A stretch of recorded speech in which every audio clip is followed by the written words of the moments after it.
Hi guys, I'm here today with kettlebell expert and lean and lovely author, NEGHAR FONOONI. And we were talking earlier about one of our very favorite lifts, the Turkish Get Up, or TGU. And we both love it. It's a full body exercise. It takes a lot of patience and practice. And that means that a couple things can go wrong, right? Yeah, it's a great exercise, but it's really only a really fabulous exercise if it's done correctly. And a lot of times, it's probably one of the most commonly incorrectly performed exercises that we see. But there are a few things that we can do to really optimize the way that you perform the Get Up. And then when you perform it in your workouts, you know that you're getting the absolute best use of your time. Yeah. So we came up with our 5 very favorite tips. Yep. And we're going to go over them now. We're both going to kind of demonstrate and yeah. have a conversation and walk you through it. Yeah, you'll learn a lot, and it'll really help you with your Turkish Get Ups, and probably not just your Turkish Get Ups, but with a lot of other exercises too, because the Turkish Get Up is a whole bunch of movement patterns all in one exercise, okay? So before we start, we're just going to have Jen run through a full Turkish Get Up performed correctly so you can see how it's done. So Jen's going to lie on her side and grab that kettlebell, nice firm grip, nice straight wrist. She is going to take her left arm and leg out at a 45-degree angle away from her body. And then she's going to come on up, come to the hand, bridge up, sweep the leg through, come into a lunge position, stand up nice and tall, and then she's just going to reverse the movement. So as you can see, it's very graceful, very fluid, lots of movement patterns. She's very focused. Good, shoulders nice and packed, and then bring it down safely. Okay, so your number one concern, nice job, Jen. Your number one concern whenever you're working out should be safety above all things. So just make sure that when you lay down to do your Turkish Get Up, that there's nothing obstructing your path around you, and that you're keeping your eyes on that bell at all times just to make sure that you know where it is in space and you're staying safe. Okay? Cool. All right, so what we're going to do then is we're going to go over a couple of my favorite tips for cleaning up the TGU. And the first thing that I seem to notice with a lot of people is that the awareness of how straight your wrist actually is can sometimes be skewed. So Jen, go ahead and bend it back just a little bit, just a teeny tiny bit. Yeah, so a lot of times people think, oh, okay, my wrist is straight. Your wrist isn't straight until your knuckles are flush with the ceiling. That's how you know your wrist is straight, okay? And then from the wrist, we go to the elbow, is the elbow straight, and from the elbow to the shoulder is the shoulder packed. So as you can see, let's go ahead and get rid of this.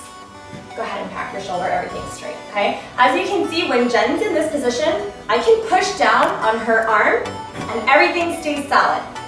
Conversely, I can pull up, pack your shoulder nice and tight. I can pull up and I pull her body up all as one unit. Unpack and kind of like make things bend, okay? That doesn't look like a stable position. I didn't hurt you, did I? Yeah. Sometimes I hurt people during demonstrations. You should have told me that. And then everything kind of loose.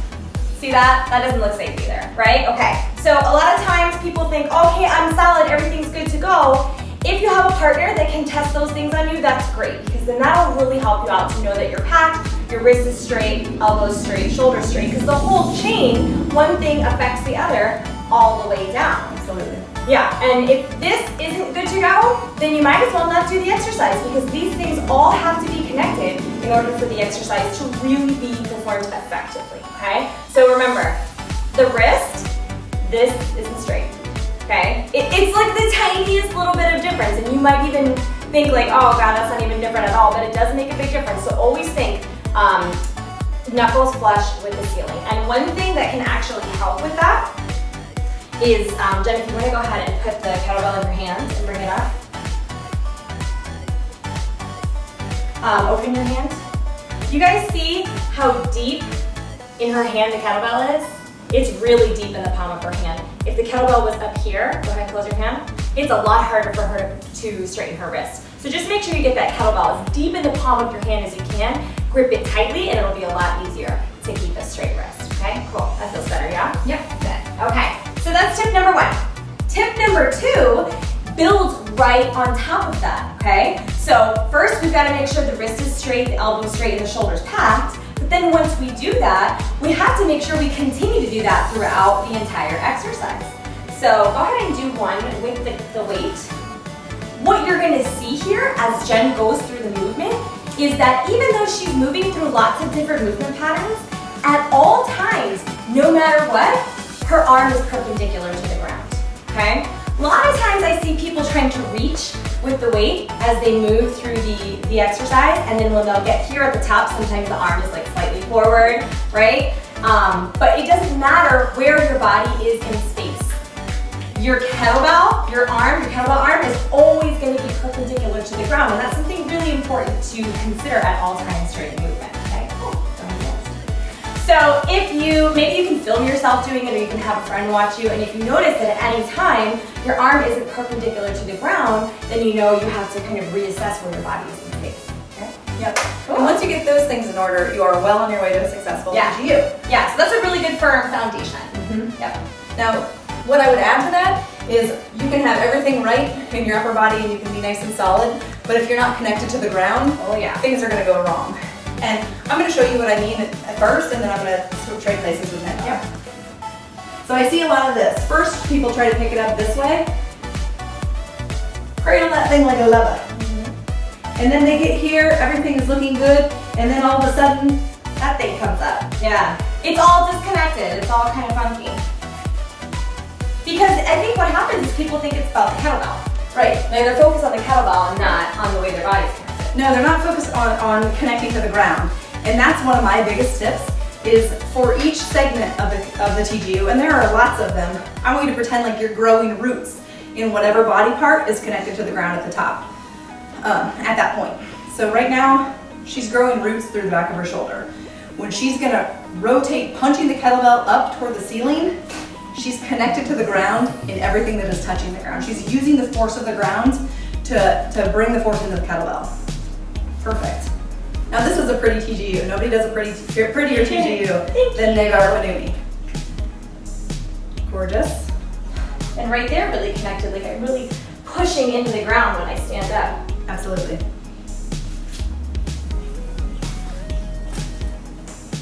So you see something else too when she does this, and that's when I coach this and it's not going well, or when I haven't coached somebody yet and it's not going well rather, they're not sure, they look like they're not sure where the ground is, and they're reaching for it, and they're not lining up their hand, knee, and ankle. That's a really good tip, especially when you're trying to sweep the leg through, both on the way up and on the way down. So I'm going to show you what I mean by that. So she's going to get up into this position, she's going to bridge, and now as she sweeps her leg back, she's going to line up her hand, knee, and foot all in one straight or just about straight line, and then she's going to sink her weight back, into her hips, then look at the horizon, then stand up. So that hand, knee, ankle tip, and so then pretend she's gotten up, going all the way back down. She's lining up before she's sweeping the leg. That's going to help you a lot with stability on the way up and on the way down. Because if you think about it, is when you come into this sweep position and you put your foot here, or your knee here, you're not strong and stable. And then you try to come up from there, that's not happening. Right. Conversely, if you put it all the way back here, then you end up in this position. So if you line up your knee and your hand, then you're going to be in the exact right position every single time. Yep. Yeah. And something I like to do on the way down is to trace the line of my leg and then find the ground. That way I know everything is lined up. So you pivot the leg. Pivot the leg, find the ground. Find your leg, find the ground, and then sweep the leg. Yeah, that way you don't have to take, that's a good Karate Kid reference. Thank you. That way you don't have to take your eyes off the kettlebell, especially, because you can just do that. Yeah. And then one final bonus tip, this is number 5. It's a great one.